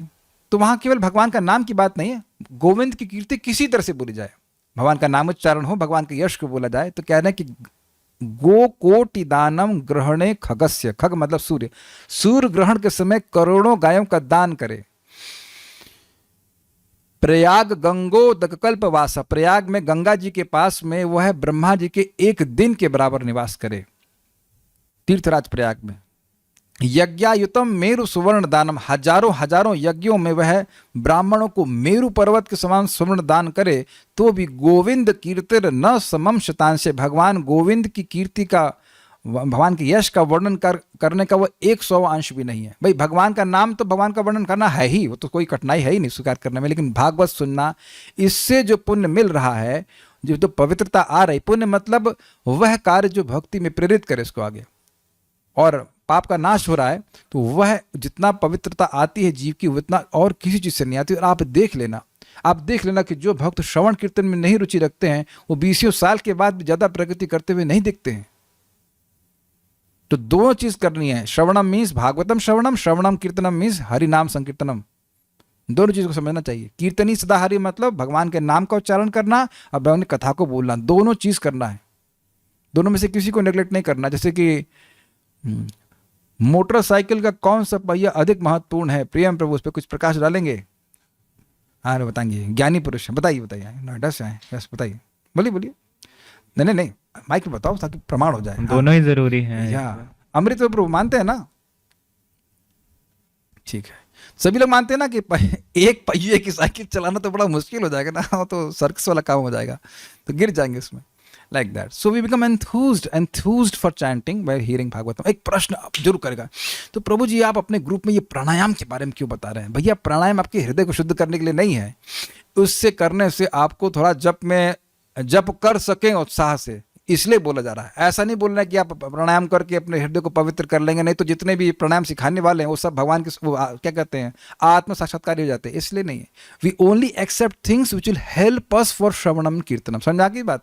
उन्हीं चीज़ों को हम स्वीकार करते हैं जो हमारे श्रवण कीर्तन के लिए हाउ टू से अनुकूल हैं, बस। इससे तुलना नहीं कर रहे हैं कि वो हरे कृष्ण के बराबर हो गया। I hope this is very clear. Okay, श्रीधरी आचार्य तत्वों का उपदेश करके, मतलब भगवान का तत्व क्या है, सत्य क्या है, जीव का तत्व क्या है, उसका उपदेश करके जीव को जन्म तथा मरण से मुक्ति प्रदान करके जिस अभय को प्रदान कर देते हैं, सभी वेद यज्ञ और दान मिलकर उस अभय प्रदान के एक अंश को भी नहीं प्रदान कर सकते। मतलब इधर टाइम नहीं बर्बाद करना चाहिए, भगवान के बारे में श्रवण कीर्तन करना चाहिए। और इसी बात को 1.1.2 में कह रहे हैं, सद्यो हृदय विरुद्ध तेत कृत भी सुश्रुष्ट भी तत्क्षणात् किम वा परैरीश्वर। और कोई शास्त्र पढ़ने की क्या जरूरत है? क्या कोई ऐसा कोई और शास्त्र है जिसके द्वारा तुरंत हृदय में भगवान आ जाते हो? तो उत्तर नहीं आते, तो काय को पढ़ते? ये बात है।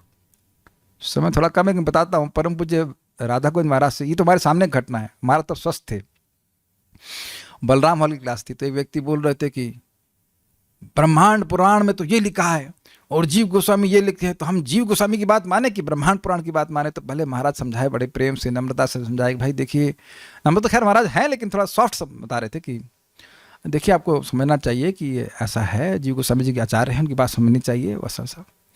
नहीं हम ब्रह्मांड पुराण को माने कि जीव गोस्वामी को माने? तो 3 बार बोले, फिर महाराज गुस्सा होकर बोले, जिस पुराण को लिखने वाला रो रहा है अर्थात व्यासदेव, उसको पढ़ने वाले का क्या हाल होगा? तो ना क्या है को तुम ब्रह्मांड पुराण और यहाँ पुराण वो पुराण पढ़ के भ्रष्ट कर रहे हो अपनी बुद्धि को। भागवत पढ़ो और वो भी आचार्यों के अनुगत्य में पढ़ो भागवत की वैष्णव स्थान, इतनी सी बात समझ आनी चाहिए। तो कभी बुद्धि लोगों की जड़ हो जाती है। शास्त्र पढ़ने का प्रयोजन तो समझना चाहिए, काहे को पढ़ रहे तुम शास्त्र? भक्ति प्राप्त करना है, भक्ति, व्हाट इज दैट? अनर्थ उपशमो साक्षात भक्ति योगम अधोक्षजे लोकस्य जानतो विद्वंस चक्रे सातो तो संहिताम। अनर्थों का उपशमन केवल भगवान श्री कृष्ण की भक्ति से हो जाता है, लेकिन लोग नहीं जानते, अर्थात अन्य पुराणों को पढ़ने के बाद भी नहीं जानते। इसलिए भागवत पुराण का रचना विद्वान महर्षि व्यासदेव ने किया है। तो और क्या करने की जरूरत है? अनर्थ निवृत्त हो जाए, अर्थ में प्रवृत्त हो जाए, भगवान की प्राप्ति हो जाए, बस खत्म कहानी। तो जब गोल क्लियर होगा तो उसके लिए साधन भी क्लियर होगा। तो कह रहे हैं कि ये जो उपदेश करते हैं, इससे जीव का सबसे अधिक कल्याण होता है। तो दो चीज समझनी चाहिए, भगवान का नामोच्चारण और भगवान की कथा का श्रवण। इससे व्यक्ति का सबसे अधिक पवित्रीकरण होता है। सारदर्शनी, इससे न केवल मेरा उद्धार होगा अपितु आपको भी पुण्य कर्म करने के कारण महान यश लाभ होगा। अब प्रश्नों का भाई ये कहां से आ गया? देखिए कि कोई कहे कि ये अश्वमेध यज्ञ करके आए, आप ऐसे को किया अश्वमेध यज्ञ? नहीं किया। Anyone planning? नहीं। तो आप कोई कहे भैया ये अश्वमेध यज्ञ किए, अरे भैया ये अन्न क्षेत्र चलाते हैं, तो इस तरह से लोग प्रसिद्ध होते हैं ना, अरे बड़े विद्वान हैं वेद के। तो यज्ञ करने से, दान करने से, वेद पढ़ने से इस प्रकार से व्यक्ति प्रसिद्ध हो जाता है। होता ही देखा गया है जगत में। तो कह रहे कि ये नहीं, ये जो कथा बोल करके आपको कीर्ति मिलेगी उसका तो कुछ तुलना भी नहीं की सकते। अब आप बताइए, आज से 5000 साल पहले मैत्रेय मुनि बोले हैं। ओके, जरा विचार कीजिएगा। आप अपने बाबा जी के बाबा जी का नाम बताना। जल्दी से बताओ। Anyone here? बाबा जी के बाबा जी भूल गए ना? थे ना बाबा जी के बाबा जी, नहीं तो वो नहीं होते तो आपके पिताजी भी नहीं होते, और आपके बाबा जी भी नहीं होते, और आपके पिताजी भी नहीं होते, और हम भी नहीं होते। तो थे तो सही, कौन जानता है उनको? इफ यू से हु कांट केयर लेस, कुछ भी रहते हो क्या फर्क। अच्छा मान लो जान भी ली तो क्या होगा? ऐसा वो क्या बोले कि आपके लिए लाभकारी होगा? आज 5000 साल बाद भी मैत्रेय मुनि का यश गाया जा रहा है, और कितने कितने लोग तपस्या करके, दान करके, क्या कहते हैं, lost in oblivion. Is it not? यही श्रील प्रभुपाद जी एक प्रवचन में कहते हैं, you preach Bhagavad Gita and you will be respected. Obviously इसके केवल रेस्पेक्टेड के लिए नहीं कर रहे हैं, लेकिन भगवान का यश बोलने वाले का यश भी अमर हो जाता है। प्रहलाद महाराज तो लाखों साल पहले बोले हैं, और हम 7वें स्कंद में सुनेंगे कि नहीं उनकी बात? Is it not astonishing? Brahma ji Narad ji को कब बोले? वो तो सृष्टि की शुरुआत में बोले, और आज भी हम ब्रह्मा जी को जान रहे हैं। तो भगवान के यश को बोलने की इतनी बड़ी महिमा है कि बोलने वाले की कीर्ति अमर हो जाती है, ये कहते हैं। तात्पर्य, सबसे बड़ा दान है सामान्य जनों को संसार की चिंताओं से मुक्ति दिलाना, और यही सबकी इच्छा भी है। एक व्यक्ति बोल दे कि हम अपने जिंदगी की चिंताओं से मुक्त नहीं होना चाहते, आप किसी भी वीडियो को देख लीजिए, उसका प्रयोजन यही होता है, उसका एडवर्टाइजमेंट ये होता है कि हमारा प्रयोग आप कर लें तो आपकी सारी चिंता मुक्त हो जाएगी। एक प्रयोग और सारी बीमारी खत्म, एक्सेप्ट अविद्या। वो तो अविद्या का नाम ही नहीं बोलेगा वो, नहीं ना। अब देखो ना, आजकल योगा चैनल में होते लाखों सब्सक्राइबर, काहे को है? कष्ट है। लेकिन वो समझ नहीं पा रहा है व्यक्ति, जब तक अविद्या से ग्रसित रहेगा जीव, उसका चिंता जाने वाली नहीं है। स्वप्न वाली बात आप समझते हो, स्वप्न में देख रहे हैं कि ये हो गया वो हो गया, जब तक स्वप्न से बाहर नहीं आएगी उससे चिंता मुक्त होगा ही नहीं। ये बताइए कि जब सुनते हैं कि आप देह नहीं है, कुछ हल्का लगता है? जैसे परम पूज्य जय अद्वैत महाराज इधर अमेरिका में कहीं कोई फेस्टिवल होगा तो वहाँ खड़े थे क्वेश्चन आंसर बूथ में, तो कहते हैं कि कोई वेल जैसी माता जी आई, बहुत वेल बहुत मोटी, वहाँ की माता जी लोग बहुत मोटी होती है, 2 आई। तो बोले कि, और महाराज उनको बोले, कुछ प्रश्न उत्तर वो कर रही थी, तो उन्होंने बोले कि we are not the bodies, तो हम लोग शरीर नहीं है। तो एक दूसरी तरफ देख कर बोलती है, दैट्स अ रिलीफ। सुनकर अच्छा लग रहा है कि हम लोग देह नहीं, इतना भारी देह ढोना, ये तो बहुत बड़ी परेशानी है ना। बड़ी आज सुनो, आप ये सुनते हो जब गीता में कि भाई आप भजन कर रहे हैं, मृत्यु के बाद भी भगवान भक्त के जन्म देते हैं। अगर हम भोग में भी पड़ गए, भजन कर रहे हैं और भोग में भी, भोग की वजह से गिर गए, तब भी भगवान स्वर्ग देते हैं, उसके बाद फिर वो भक्त घर में जन्म देते हैं, ऐसे करके सारी कहानी। तो अब आप ये बताइए कि क्या उससे कुछ चिंता से आप रहित नहीं होते हैं? कुछ चिंता से मुक्त होते हैं ना, कि नेहा भी कर्म नाशस्ति। तो सुन करके ही चिंता जाएगी, नहीं तो जीव की चिंता जा सकती नहीं है। आप लोग उम्मीद करता हूं कि आप समझते होंगे कि इस कथा के पहले तक चिंता रहती है, कथा के बाद चिंता फिर शुरू हो जाती है, लेकिन कथा के समय चिंता नहीं होती है। यानी अब voice is breaking, is it for everyone? नहीं, ठीक है। कम से कम कथा के समय व्यक्ति शांत रहता है, ठंडा रहता है भाई, उसके बाद चिंता करेंगे जिस पर चिंता शुरू हो जाएगी। प्रैक्टिकली सी ऐसा केवल भगवान की भक्तिमय सेवा संपन्न करने से ही हो सकता है, और यह है श्रवणम कीर्तनम। ऐसा ज्ञान अनुपमय है, इसकी उपमा किसी से नहीं दी सकती। वेदों के ज्ञान का अनुशीलन करना, यज्ञ करना तथा दान देना, ये सभी मिलकर भक्ति से प्राप्त होने वाली तथा संसार की पीड़ा से मिलने वाली शांति के एक अंश के भी तुल्य नहीं है। ये आप लोग, हम सभी लोग अनुभव करते हैं कि कथा का डिस्कशन करके, भगवान के बारे में चर्चा करके कितनी सुख और शांति का अनुभव करते हैं। शांति उसी व्यक्ति को होगी जिसकी इच्छाएं समाप्त हो गई हैं। जितनी मात्रा में इच्छा रहेगी व्यक्ति चलता रहेगा, ये नहीं मिला है, वो नहीं मिला है, एक चप्पल है, दूसरी चप्पल नहीं है, चप्पलों का हार बनाना है। लेकिन जब इच्छा समाप्त हो जाती है तो व्यक्ति शांत हो जाता है। अशांतस्य कुतः सुखम, मन कथा व्यक्ति को शांत करती है। मैत्रेय के दान से न केवल विधुर लाभान्वित होंगे अपितु अपनी वसुधामयी प्रकृति के कारण। वसुधा मतलब, वसुधा का मतलब क्या होता है? इंग्लिश में क्या लिखा है देखिए, अमृतमयी। वसुधामयी प्रकृति के कारण यह दान सभी कालों में अन्य सबों का उद्धार करेगा। हाँ, इस तरह मैत्रेय अमर है। देखिए, वसुधा का मतलब होता है पृथ्वी, जब तक मैं समझ रहा हूं। तो जैसे पृथ्वी सभी का कल्याण करने वाली है, सभी को आश्रय प्रदान करती है, उसी प्रकार से भगवान की कथा जो बोलता है, जो सुनता है, मतलब जो लोग प्रश्न कर रहे हैं उनकी बात हो रही है, लेकिन सुनने वाला का भी लाभ करता है। पुनाति जगदत्रय ऐसे करके श्लोक है भागवत में। 3 लोगों को पवित्र करने वाली, जो बोल रहा है उसको पवित्र करती है, जिसने प्रश्न किया है वह उसको पवित्र करती है, और आगे जो सुनेगा उसको भी पवित्र करती है। आज भी देखो ना, हम प्रभुपाद के प्रवचन सुनते हैं। प्रभुपाद के प्रवचन मीन्स 77 के पहले की बात, अग्रीड। प्रभुपाद के तात्पर्य को पढ़ते हैं, 77 के पहले की बात, अग्रीड। और कितने लोग भगवान के भक्त बन रहे हैं। या हम महाराज लोगों के प्रवचन सुनते, कहाँ के, 2001 का, 99 का, ऐसे करके। तो सभी का हम लोग सुनते हैं आज हैं, और कितना प्रेरणा मिलती है। तो इसलिए इन सभी चीज़ की रिकॉर्डिंग की जानी चाहिए, ताकि भगवान के यश को सुन करके जीव अविद्या से मुक्त हो। नहीं तो वो जब तक वो मानता रहेगा कि वो देह है, उसकी चिंता जाने वाली ही नहीं है। बहुत अच्छी बात है।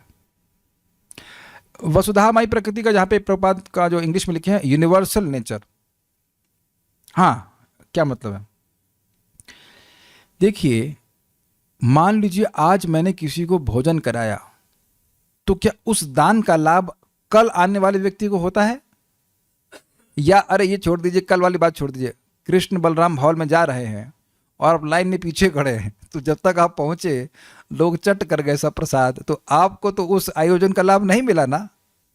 ये तो हमारा दृष्टि, हम लोग अनुभव किए कि प्रसाद बनाया मान लो 1000 लोग के लिए, आगे 1500 लोग, तो अब किस तरह एडजस्ट कर रहे, अब आखिरी के 100 लोगों को बोलना पड़ता भाई प्रसाद नहीं है। कथा में भी ऐसा होता है। आप देखिए, यहाँ हम लोग प्रवचन कर रहे हैं, भगवान की कृपा है कुछ हो पा रहा है, तो जो लोग आज नहीं भी आ पा रहे हैं वो रिकॉर्डिंग सुनकर के लाभ होता है। क्या रिकॉर्डेड प्रसाद भी खाते हैं आप? हाँ भाई, ऐसा हुआ कि लोग खाए, उसके बाद बच गया, उसके बाद वो लोग आए वो भी खा लिए, ऐसा अक्षय पात्र तो नहीं होता है ना। कहीं देखे आप इस प्रकार से होता है कि, सोचिए ना, मान लीजिए जैसे यहाँ पे तो काफ़ी हॉल खाली है और 4-5 लोग आ जाएंगे, अरे भाई अब 4-5 लोग आ गए, कथा तो कम पड़ जाएगी। ऐसा तो कभी नहीं होने वाला है। Is it not astonishing? दूसरा बात, बड़ी ज़बरदस्त बात है, आज ही कोई व्यक्ति मान लीजिए कथा में आए तो उसे कुछ ना कुछ बात अच्छी जरूर लगेगी। जैसे मैंने आपको बताया था, कल सुबह में क्लास दे रहा था और कोई व्यक्ति आए थे जो सीधे लैंड किए रिवीजन क्लास में। तब उन्हें 12वें अध्याय में क्या समझ में आएगा, लेकिन मेरे सामने खूब हंस रहे थे, खूब खुश हो रहे थे। हमने कहा भाई आपको समझ में क्या ही आ रहा था? करे समझ में कुछ नहीं आ रहा था, लेकिन अच्छा लग रहा था। अब समझ में आया आपको? इज नॉट अस्टॉनिशिंग कि कोई विषय चर्चा हो रहा है जिसके बारे में आपको समझ में नहीं आ रहा और अच्छा लग रहा है? यानी सभी का कल्याण करने वाली भगवान की कथा है। बहुत अच्छा हमको ये बात लगी थी। Hopefully you are appreciating this purpose. अब ऐसा क्या हुआ देखते हैं। श्री शुक उवाच श्री शुक उवाच सैतमा पृष्ठ पुराण कल्पः कुरु प्रधानेन मुनि प्रधानः प्रवृद्ध हर्षो भगवत कथायाम संचोदितस्तम प्रहसन्निवाह। समय कम है तो हम लोग इसको पढ़ते हैं। श्री सुखदेव गोस्वामी ने कहा, इस तरह वे मुनियों में प्रधान अर्थात मैत्रेय, जो भगवान विषय कथाओं का वर्णन करने के लिए सदैव उत्साहित रहते। कैसे एग्जाम्पल दिया था? शैंपेन बोतल सुपर, बस ढक्कन खोलो आ जाए कोई बोलने के लिए तो उत्साहित। यस, विदुर द्वारा इस तरह प्रेरित किए जाने पर पुराणों की विवरणात्मक व्याख्या का बखान करने लगे। ध्यान दीजिए कि वो अपना यश प्राप्त करने के लिए वो उत्साहित नहीं थे। वे just enthusiastic to speak about Krishna. वे भगवान के दिव्य कार्यकलापों के विषय में बोलने के लिए अत्यधिक उत्साहित थे। अन्वय देखते हैं। श्री शुक उवाच, श्री सुखदेव गोस्वामी ने कहा, कुरु प्रधानेन, कुरुओं में प्रधान विदुर द्वारा आपृष्ट जिज्ञासा किए जाने पर पुराण कल्पः, जो वेदों के पूरक पुराणों को प्रकाशित करने में समर्थ है। समझ में आई बात? वेदों के ज्ञान को ही पुराण में वर्णन किया गया है और उन वेदों को वर्णन करने में समर्थ थे मैत्रेय जी, सह मुनि प्रधान, वह मुनियों में प्रधान मैत्रेय जी, भगवत कथायाम, भगवान की कथाओं में, इत्थम संचोदितः, इस प्रकार से सम्यक रूप से प्रेरित होकर, बड़ी अच्छी प्रकार से प्रेरित होकर, विदुर जी ने बड़ा अभिनंदन किया, उनका गुणगान किया और कथा का गुणगान किया, तो इस प्रकार से प्रवृत्त हर्ष, उनका हर्ष बहुत अधिक हो गया था। आप कहेंगे भक्त को तो हर्षित नहीं होना चाहिए, भक्त को भौतिक चीज प्राप्त करके हर्षित नहीं होना चाहिए, लेकिन भगवान की सेवा करने का, भगवान के बारे में बोलने का मौका मिले तो भक्त हर्षित होंगे ही, और नहीं हो रहा है तो भक्त हुआ नहीं। प्रहसन्निवतम, मानो मुस्कुराते हुए विदुर के प्रति आह, अर्थात बोले, बोले आह आह आह नहीं बोले, आह का मतलब होता है बोले। श्री शुक वाचा, स इत्थम इत्थम आपृष्ट पुराण कल्प, इस प्रकार से पूछे जाने पर पुराण कल्प, पुराणों के जो कि वेद के अर्थ के पूरक हैं, उनके अर्थ को प्रकाशित करने में समर्थ मुनि प्रधान अर्थात मैत्रेय मुनि, कुरु प्रधानेना, जो कुरुओं में श्रेष्ठ हैं विदुर जी, उनके द्वारा इस प्रकार से पूछे जाने पर प्रवृद्ध हर्ष, उनको बहुत हर्ष हुआ, और भगवत कथायाम संचोदितस, भगवान की कथा में को बोलने के लिए वह सम्यक रूप से प्रेरित हुए। तम प्रहसन एवं आह, और उनकी ओर, मतलब कि तम मतलब विदुर जी को मानो मुस्कुराते हुए बोले, मतलब मुस्कुराते हुए बोलने का आशय हो सकता है ऐसा कि वो सारे विषय सोच लिए थे कि आज ये बोलूंगा। जैसे देखिए यहाँ इस क्लास में मैं आया था तो सोचा था कि ये तो सब बोलूंगा भक्तों को, तो भक्तों को अच्छा लगेगा। तो आप देख रहे हैं कि क्लास की शुरुआत से ही हम खुश हैं, इतना नोटिस कर लिया कि नहीं? मुंह तो नहीं लटकाना मेरा मुझे पता है कि ये सब बातें भक्त लोग सुनेंगे तो खुश हो जाएंगे। तो उसी प्रकार से मैं कुछ रिलेट कर पा रहा इस तरह से, क्योंकि मानो पे कोई व्याख्या नहीं हो रही, मैं कुछ अपनी बात समझाने का प्रयास कर रहा हूँ जो मैं समझ रहा हूँ उससे, कि ही वॉज वेरी हैप्पी, ओ इन्हें सारी बातें बोलने, इससे भगवान का यह यश मैं बोलूंगा, and that's why he was happy. तात्पर्य, मैत्रेय मुनि जैसे महान विद्वान मुनिगण भगवान के दिव्य कार्यकलापों का वर्णन करने के लिए सदैव अत्यधिक उत्साहित रहते हैं, बिकॉज वह इसकी इनकी सुस्वादिता अमृतत्व को अनुभव करते हैं। इस तरह बोले जाने के लिए विदुर द्वारा आमंत्रित किए जाने पर मैत्रेय मुनि हंसते से प्रतीत हुए, क्योंकि उन्हें वास्तव में दिव्य आनंद की अनुभूति, समझ में, यही समझा रहा था आप लोगों को मैं, दिव्य आनंद की अनुभूति क्यों हुई? अब मैं यह बोलूंगा, ओहो ये तो भगवान का यश बोलने के लिए कह रहे हैं, इससे तो बहुत आनंद होगा। समझ में आ गया ना? इस प्रकार श्रीमद् भागवत के तृतीय स्कंद के अंतर्गत विदुर द्वारा अन्य प्रश्न नामक 7वें अध्याय के भक्ति विधान तात्पर्य पूर्ण हुए, और हम आप लोगों को कंग्रेचुलेशन कर रहे हैं कि यू हैव सर्वाइव्ड आप तीसरे स्कंद के 7वें स्कंद तक, 7वें अध्याय तक जीवित बचे रहे सुनने के लिए इसको। This is very good. So we'll move on to 8th chapter now, Krishna willing. अब कुछ पूछ रहे हैं, कुछ बोल रहे हैं क्या?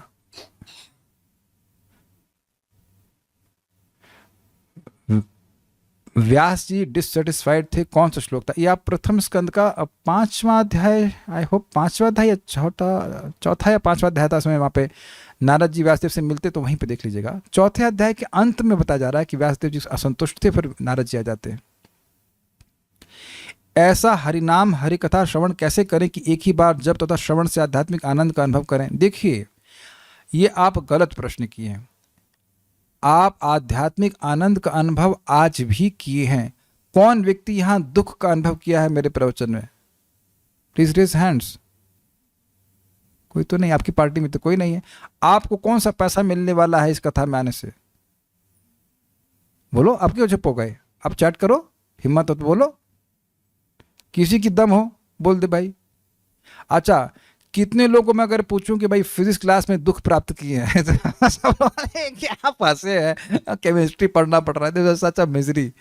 तो आप समझ रहे हैं कि इस समय भी आप सुख का अनुभव कर रहे हैं, और यही जीव गोस्वामी जी कहते हैं कि अनर्थ निवृत्ति के समय में भी सुख मिलता है। सुख तो आपको श्रद्धा के स्तर से मिला, तभी तो दोबारा आए।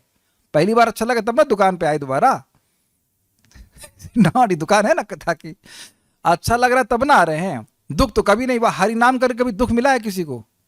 एक ना हृदय में शोक होता है, दुख होता है। कोई माता जी या आपके पिताजी या कुछ कड़वी बात बोलते तो उस समय दुख होता है, लेकिन हरे कृष्ण मंत्र किसी को टाइप करके बोल देगा बड़ा दुख लगा, ऐसा कभी नहीं हुआ है।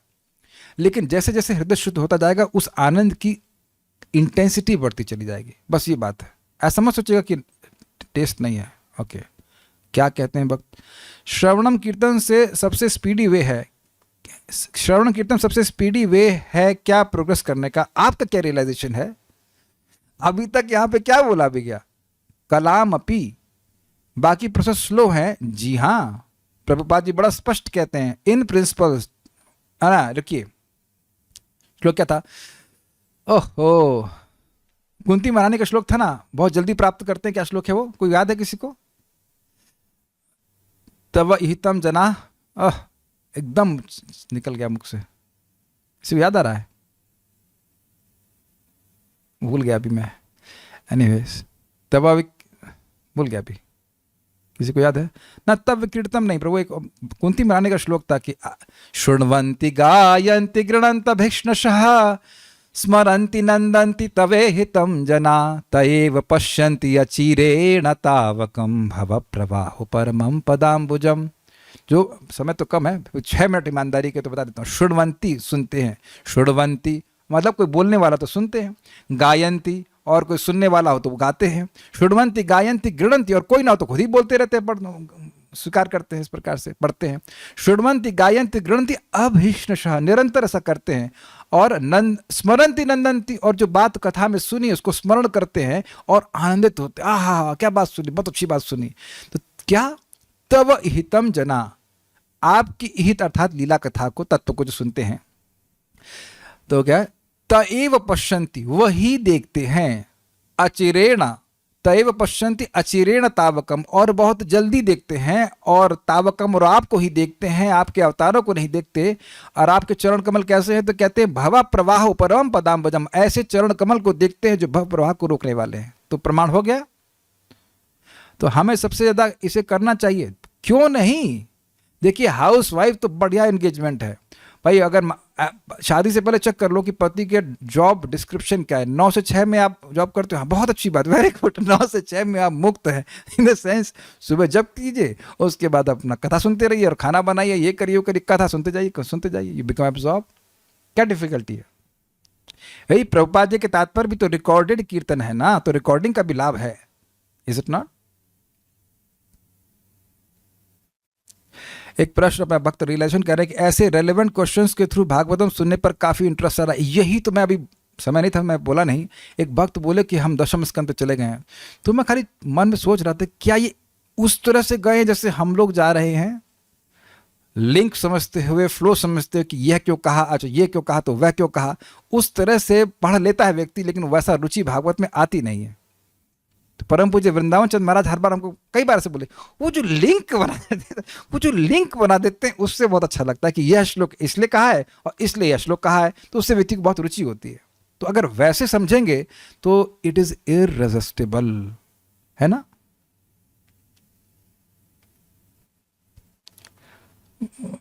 जब वास्तव में आनंद प्राप्त किए तो वास्तव में हंसे क्यों नहीं? प्रहसन क्यों कहा गया है? I don't understand. यही बात बोल रहे हैं कि देखिए, अब जो बात समझ में आ रही है, जो गंभीर इस तरह के विद्वान हैं वो हा करके नहीं हंसते।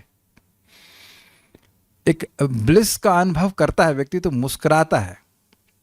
ऐसा नहीं कि वो हंस नहीं सकते, लेकिन सामान्यतः मुस्कुराते हुए, मतलब भगवत स्मृति हो रही तो उससे एक आनंद की अनुभूति हो रही, तो मुस्कुरा रहे हैं। यही बात समझ में आती है, और तो कोई नहीं बोल रहा है। ओके, हम सभी को गीता भागवत सुनना अच्छा लगता है, बहुत अच्छी बात है, लेकिन सामान्यतः लोग कथा की उपेक्षा क्यों करते हैं? अल्प तपस्या सेवा, अल्प तपस्या वैकुंठ वर्तमसो, जिनकी तपस्या अल्प है, या नहीं, व्हाट इज दैट? पुण्येर बिना तु श्रवण इच्छा न उत्पद्यते इति अर्थ। जिसके पुण्य कम है उसको तो कथा सुनने की इच्छा ही नहीं होगी, ये अर्थ है। हमको बड़ा अच्छा लगता है जब एकदम सीधा वही उठा करके हम उत्तर दे देते हैं। हमको बड़ा अच्छा लगता है, याद कर लेना चाहिए भाई, पुण्य जिसका फलीभूत नहीं है उसको कथा सुनने की इच्छा ही नहीं आएगी। सो लाइक दैट। और ये उत्सव है, ये एक्चुअली भागवतम जब भक्त बैठ कर सुनते हैं तो भगवान के लिए उत्सव होता है। तत्क्षणा, तत् मतलब भगवान और क्षण मतलब उत्सव। कृष्णा बिकम्स एंथ्यूज्ड बाय दिस, तो लाइक दैट। तो भगवान आज कल तो हम लोग उसका रिविजन करेंगे और भगवान ने चाहा तो फिर आगे 8वें अध्याय को पढ़ेंगे। So there are no more questions, will stop here. Thank you all very much और अभी तक तीसरे स्कंद के 7वें अध्याय तक पूरे वीडियो पूरा देखने के लिए सारे वीडियोस को पूरा देखने के लिए बहुत बहुत धन्यवाद। Thank you so much. Shrimad Bhagavatam की जय, श्रील प्रभुपाद की जय, निताई गौर प्रेमानंदे।